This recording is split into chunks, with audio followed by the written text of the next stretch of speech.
Hi, I'm Sid Dobrin. Welcome to my video blog. In this installment of the video blog, I want to talk about zombies.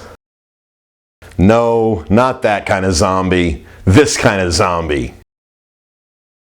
Yeah, zombies are all the rage these days, from zombie movies to zombie graphic novels, even zombie events on campuses all across the country. And I have to admit it, I'm a zombie fan.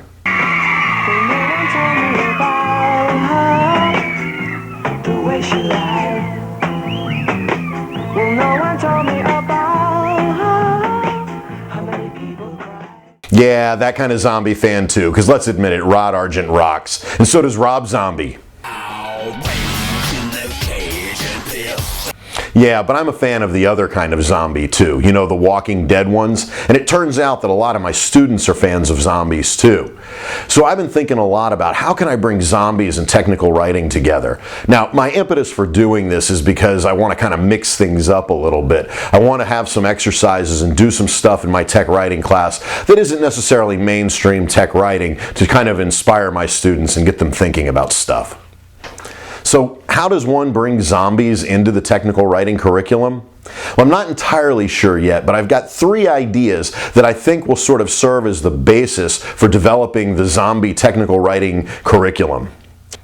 The first of these ideas actually comes by way of Max Brooks's book, The Zombie Survival Guide. Now, the Survival Guide is a really cool book, and it's written like a manual. It's got some technical drawings in it, and it's set up and written in a chunking kind of style. Now, my friend Richard Paez said, hey, why don't you think about teaching Max Brooks's Zombie Survival Guide as a technical manual? And so I've taken some time to really look at the Survival Guide, and it works like a field guide, but it's not exactly written in that technical genre that we're used to. So I'm thinking that with the Max Brooks book, that one of the things we can do with zombies is have students look at how manuals are produced and specifically use this fictitious arena of zombie to create different kinds of survival guides or field guides and work toward manuals. So one of the things that I'm recommending in the zombie curriculum is actually using the survival guide as a primary text of technical writing.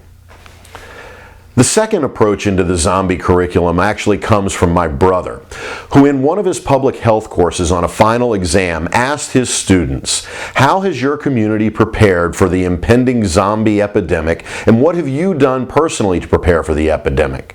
Now, his question, of course, is really a question of epidemiology. It uses zombie as a code for the unnamed epidemic, and it asks students to think through the processes involved in preparing for epidemic. But I kind of like that idea of coding out zombie as the unnamed, particularly in concepts of epidemiology and public health, because it allows us to create all kinds of technical documents, ranging from progress reports and reports to proposals, all sorts of documents around the impending zombie epidemic. So I kind of like the idea of going with that medical approach.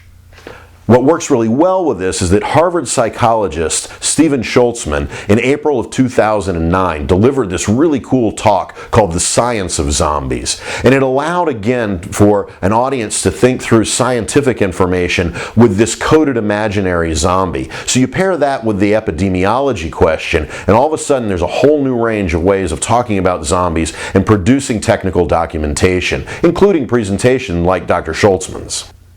Now, the third way into the zombie curriculum is by the route of graphic novels. There have been a lot of really cool graphic novels about zombies over the years. And one of my favorites is a graphic novel called Zombies, A Record in the Year of Infection, Field Notes by Dr. Robert Twombly.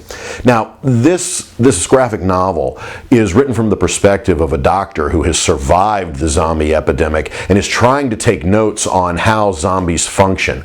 And so his field notes include lots of technical drawings of what zombies do, looking at different body parts and how they move, and it really gives us an opportunity to take in a concept of technical drawing, graphic design, and all of the other visual approaches that we use in our tech writing classes. So I like the Twombly approach in to talk about technical design, technical drawings in the zombie tech writing curriculum. Now, like I said, I'm just beginning to toy with the idea of the zombie tech writing curriculum, and these are really 3 of the avenues in which I think I'm going to build this curriculum. Now, I hope this video has inspired you to think a little bit more, not just about zombies and tech writing, but what are those other subjects we can bring into our tech writing and tech comm classes to sort of mix things up with our students. I hope you've enjoyed this video segment of my video blog. I would love to talk more with you about zombies and the zombie curriculum for tech writing, so friend me at Facebook or follow me at Twitter, or if you want, send me an email at siddobrin@yahoo.com so that we can talk about zombies and tech writing. In fact, it would be really great if a bunch of you and I got together and we developed the full-fledged zombie tech writing curriculum. I hope you've enjoyed this video. Be sure to check out my other videos in the archive, and thanks for watching.